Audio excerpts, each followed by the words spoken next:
जय माता दी। सबसे पहले आप सभी को मेरी ओर से शुभ नवरात्रि। आज का ये वीडियो बहुत खास है क्योंकि इसमें हम बात करेंगे नवरात्रि में कौन कौन सी गलतियां कभी नहीं करनी चाहिए। मित्रों, नवरात्रि भक्ति, साधना और माँ दुर्गा के चरणों में समर्पण का समय है, लेकिन बहुत बार लोग अज्ञानता या लापरवाही में कुछ ऐसी भूल कर बैठते हैं जिससे व्रत और पूजा का पूरा फल बाधित हो जाता है। इसलिए यह वीडियो अंत तक ध्यान से देखिएगा। और हाँ, अगर आप पहली बार हमारे चैनल पर आए हैं तो इसे लाइक कीजिए, सब्सक्राइब कीजिए और बेल आइकन दबाइए ताकि आने वाले समय में भी माँ दुर्गा से जुड़े शुभ संदेश आपको मिलते रहें। नवरात्रि की पवित्रता का महत्व। नवरात्रि केवल पूजा पाठ का पर्व नहीं है, यह आत्मशुद्धि और साधना का पर्व है। यहाँ गलती करना मतलब अपने ही पुण्य को कम कर देना। माँ दुर्गा की कृपा पाने के लिए हमें हर छोटी बड़ी बात पर ध्यान रखना चाहिए। गलती नंबर 1, नवरात्रि में मांसाहार और नशे का सेवन। बहुत लोग सोचते हैं कि थोड़ा बहुत खाने से क्या होगा, लेकिन ये सबसे बड़ी भूल है। नवरात्रि में माँ दुर्गा की साधना का मूल आधार सात्विकता है। अगर इस समय शराब, मांस, अंडा, प्याज, लहसुन का सेवन किया जाता है तो यह सीधा सीधा अपवित्रता का कारण बनता है। शास्त्र कहते हैं कि ऐसा करने वाला व्यक्ति माँ की कृपा से वंचित रह जाता है। इसलिए ध्यान रखिए कि नवरात्रि में सात्विक भोजन ही करें। गलती नंबर 2, जूठा खाना और असंयमित खान पान। व्रत के दौरान जूठा खाना, किसी और का बचा हुआ भोजन खाना बहुत बड़ा दोष है।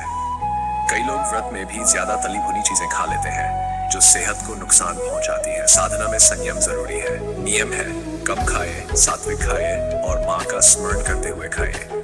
गलती नंबर 3, पूजा के स्थान की अशुद्धि। बहुत बार लोग पूजा करते हैं लेकिन पूजा स्थल को साफ सुथरा नहीं रखते। वहाँ धूल, गंदगी या बिखरा हुआ सामान माँ की कृपा को रोकता है। दीपक, अगरबत्ती और कलश के पास स्वच्छता सर्वोपरि है। रोज सुबह शाम पूजा स्थल को साफ करें और सुगंधित धूप से वातावरण पवित्र करें। कलश स्थापना में लापरवाही। नवरात्रि में कलश स्थापना बहुत महत्वपूर्ण है। कई लोग बिना मुहूर्त या बिना विधि जाने कलश रख देते हैं। कलश गलत जगह रखने से पूजा का फल आधा रह जाता है। इसलिए विद्वान पंडित या पंचांग देखकर ही कलश स्थापना करें। B script. अगर आपको ये बातें उपयोगी लग रही हों तो अभी हमारे चैनल को लाइक और सब्सक्राइब कर लीजिए, क्योंकि हम इसी तरह माँ दुर्गा और धार्मिक परंपराओं से जुड़े अनमोल ज्ञान आपके लिए लाते रहते हैं।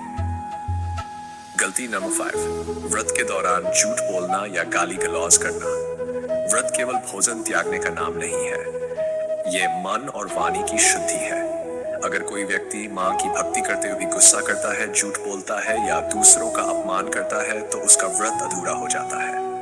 नवरात्रि में वाणी को मधुर रखें, दूसरों से प्रेम पूर्वक व्यवहार करें। गलती नंबर 6, कन्या पूजन में लापरवाही।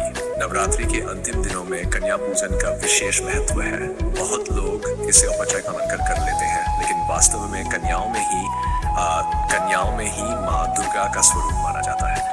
कन्याओं को सम्मान, स्वच्छ भोजन और उपहार देना आवश्यक है। ये पूजा न करे तो नवरात्रि अधूरी मानी जाती है। गलती नंबर 7, मोबाइल और मनोरंजन में समय बर्बाद करना। आजकल लोग व्रत तो रखते हैं लेकिन समय मोबाइल, टीवी और मनोरंजन में बर्बाद कर देते हैं। नवरात्रि साधना और माँ का स्मरण करने का समय है, मनोरंजन का नहीं। हर दिन कम से कम 1 घंटा माँ के मंत्रों, भजन और पाठ में